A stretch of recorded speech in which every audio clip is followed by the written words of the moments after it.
Russia is and our readers should understand this. It is about as corrupt as Zimbabwe on the sort of global corruption indexes. Right. If you are feeding from the sort of public trough in Russia, if you have connections there, because this is another thing that people don't really think of. Russia is either, depending on when you're talking about, the #1 or #2 net exporter of oil in the world. It exercises a tremendous influence. We're always going to the EU trying to get them to help us on our Iran policy, on our Egypt policy, whatever. Right. Meanwhile, Russia is feeding half of all the natural gas into the EU, right? So what that means is that they have a big say in what goes on with our allies, never mind the Middle East stuff, which we can get to in a little bit.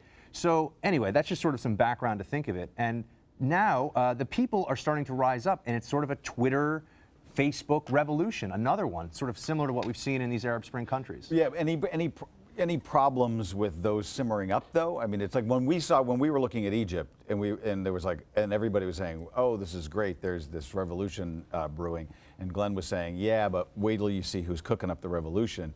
What are we seeing in Russia? Is there an actual sort of authentic democratic sort of movement of principle and character there, or is it just too far beyond that? I think, looking at the lessons we've seen, obviously people should be a little skeptical. Yeah. Probably too early to tell. There's this guy who's become a major figure in the anti-corruption resistance there, Alexei Navalny.